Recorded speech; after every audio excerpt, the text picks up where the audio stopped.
What's up, guys? Welcome back to another punk rock review, and this time we're going to be doing Nofx's Live in a Dive. And in honor of that, we're going to be drinking some Pinstripe Red Ale from Ska Brewing. Lip Up Fatty, you know, Fat Records, Fatty, you get it. Pretty good. So like I said, we're going to be doing Nofx's RIBBED Live in a Dive album. I love this artwork. It's really cool looking. It's done by Chris Shearer. I hope I could pronounce that right.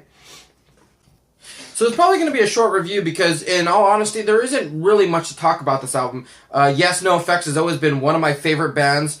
Since I was about 13 or 14. It's part of Fat Records Live in a Dive series. I believe this is like their 6th one they put out. You know, they've done Swingin' Utters, Bracket, Lagwagon, No Use for Name. I'm trying to think if I skipped any. So this is Nofx's 3rd live album. The first one I Heard They Suck Live came out in '95. They've actually gotten worse. Came out in 2007. So it's 2018 now. So you know it seems about right. Every 10 years or so they do a live album. Although I find it unique because they recorded this in 2012 at the Mayan Theater in Los Angeles. And they're barely releasing it now. Why? I have no idea. I would have also liked to have the album maybe recorded like a year ago, because I would have liked to seen what Fat Mike sounds like now, because I don't know if any of you guys go to the concerts or not, but Fat Mike's voice has gotten a bit rougher through the years. It's not as great as it used to be. And at the time when RIBBED was recorded, if any of you guys read the Hepatitis in a Bathtub book, you know that was a real struggle for them to record that album, and it goes into great detail about that album specifically, and to see how the time passed from the way his voice, how he could barely sing now, to how his voice has gotten a little bit rougher now. And I'm not saying he can't sing anymore, because he still can, but his voice is just, it's not the same like it was. You even hear Eric Melvin take over a lot of the high notes now, which is kind of unique. He does a bang-up job. They all do a really good job. Those songs, like they say in the album, are really hard to play, and they pull them off pretty well. I mean, those leads are crazy. They don't do anything like that anymore. But it's cool to see El Jefe play those riffs, because, I mean, he is an amazing guitar player. He plays so many different styles, and like he always says, he's the Mexican Van Halen. So like I said, there's not really much to talk about this album, because if you like the album RIBBED, that's what you're going to get. There's not a whole lot of banter in this. They're really, really funny, like, live, and in all the other live albums, you can hear their banter. And this one, they keep it down to a minimum. It really feels edited. They just kind of play song, little things here and there. Maybe it had to do with the recording, the studio. Maybe they just didn't really say anything that funny in this time, but that's kind of how I feel. You go to a Nofx show, they play for an hour, and 30 minutes is banter, and the other 30 minutes is songs. And I know a lot of people don't like that. They always say, play a fucking song, play another fucking song, because they just talk so much. But that's one of the things I like about going to see live shows is getting that interaction with them. And like I said, like, it doesn't really come across in this album, but it does to a certain extent, but not the way it has in other live albums. Let's put it that way.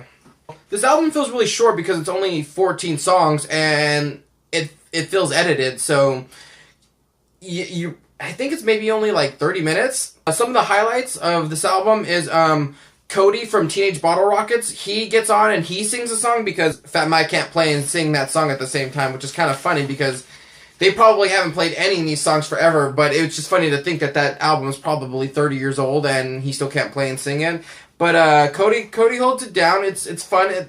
It's amusing, that's for sure. One of my favorite things is the rendition of the doo-wop from New Boobs. You could tell they're having a lot of fun really doing that and really enhancing the vocals. Like El Jefe, his range and voice, his impersonations with voices are funny. So when he goes into that whole like 1950s sound, it's hilarious.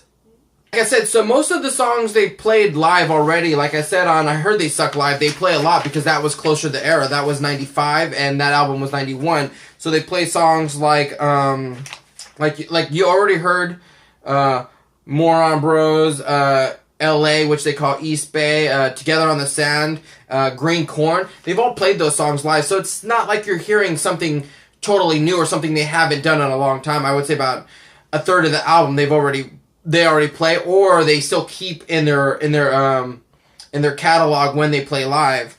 But there are songs that I've never heard them even mention or play, like Cheese or Just the Flu, or let's see what else.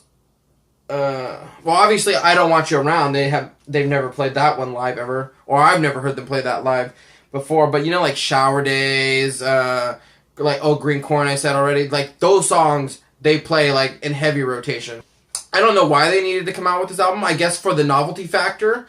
It is cool. I hope that if it was up to me, I would want them to do it for every album. Like I said, it's a short album. There's nothing really new to talk about. It's just the Ribbed album. If you like the Ribbed album, it's the Ribbed album. It's live. So leave me a comment, guys. Let me know what you guys thought of this album. Did you like it? Did you hate it? Also, so let me know what album you guys would like to hear in the next Live in a Dive series from Fat. Maybe Good Riddance. Yeah, that's what I want to hear. What album would you guys have chosen for Nofx to do next? I say So Long and Thanks for All the Shoes. That's always been a classic. 96. So yeah. So thanks for watching. Like I said, like, add, subscribe, smash that bell for notifications when I come out with stuff. I'll be dropping another album review soon. And I will see you guys next time. Peace.